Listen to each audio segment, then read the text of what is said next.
Hello' students, তোমালোকৰ H final 2027ৰ কাৰণে আছামিজৰ তোমালোকৰ চিলেবাছটো দিবলৈ গৈ আছোঁ। তোমালোকে চোৱা,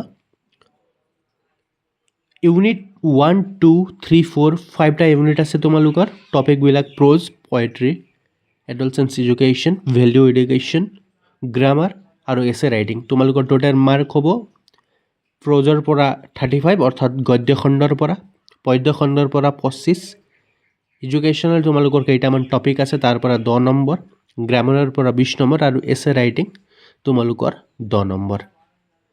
বিশেষকৈ 8 আহে। এতিয়া কমপ্লিটলি চিলেবাছটো আমি বুজি লওঁ।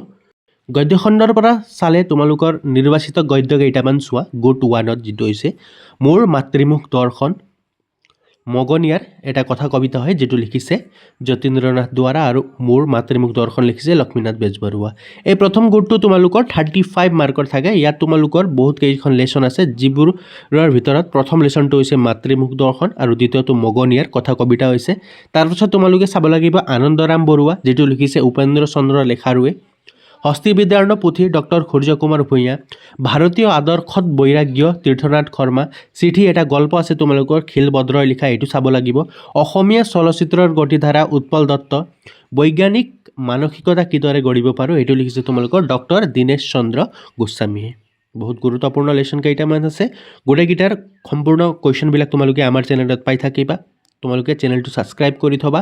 গুৰুত্বপূৰ্ণ প্ৰশ্নসমূহ এইবিলাকৰ লেচনৰ ভিতৰত কোনকেইটা হ'ব, সকলোবিলাক A to Z সকলোবিলাক ক্লাছ কৰোৱাব।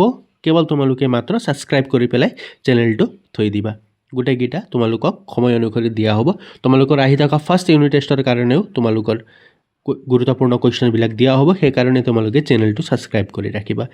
ছেকেণ্ড, তোমালোকে চাব লাগিব পদ্য খণ্ডৰ পৰা যে কবিতাবিলাক তোমালোকে কি চাব লাগিব। প্ৰথমতে চোৱা, তোমালোকে চাব লাগিব বৰগীত উঠৰে উঠ বাপু, যিটো লিখিছে শ্ৰী শ্ৰী মাধৱদেৱে। চোৱা, পদ্য খণ্ডৰ পৰা তোমালোকৰ 25 নম্বৰ আহিব, 25 মাৰ্কৰ টোটেল হ'ব। বিশ্ব খনিকৰ ছেকেণ্ড পইম তোমালোকৰ মফিজুদ্দিন আহমেদ হাজৰিকাদেৱে লিখা। মিলন তোমালোকে চাব লাগিব নলিনী বালা দেৱীয়ে লিখা। জনতাৰ আহ্বান জ্যোতিপ্ৰসাদ আগৰৱালাই লিখা। কাঠমিস্ত্ৰীৰ ঘৰ ধীৰেন্দ্ৰ চন্দ্ৰ দত্ত।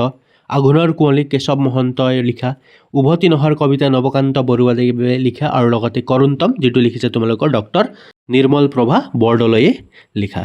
আৰু ইয়াৰ পাছত তোমালোকে চাব লাগিব গোট 3, যিটো হৈছে তোমালোকৰ শিক্ষাৰ ওপৰত আছে, মূল্যবোধ শিক্ষা আৰু লগতে কৈশোৰকাল আৰু ইয়াৰ উপযোগী শিক্ষা।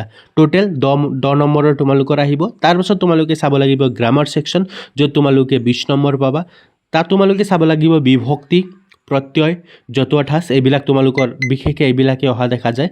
আৰু লগতে তোমালোকে ইম্পৰ্টেণ্ট এটা 5 নম্বৰ টপিকটো হৈছে তোমালোকৰ ৰচনা। তোমালোকে চাব লাগিব ৰচনাত চোৱা বিষয়বস্তু দিছে ইয়াত সাহিত্য সংস্কৃতি সম্পৰ্কীয় প্ৰথমটো। দ্বিতীয়, তোমালোকে চাব লাগিব বিজ্ঞান আৰু প্ৰযুক্তিবিদ্যা সম্পৰ্কীয়, সমাজ আৰু প্ৰাকৃতিক পৰিৱেশ সম্পৰ্কীয়, কৃষি আৰু অৰ্থনৈতিক সম্পৰ্কীয়, ক্ৰীড়া সম্পৰ্কীয়, ভ্ৰমণ সম্পৰ্কীয়।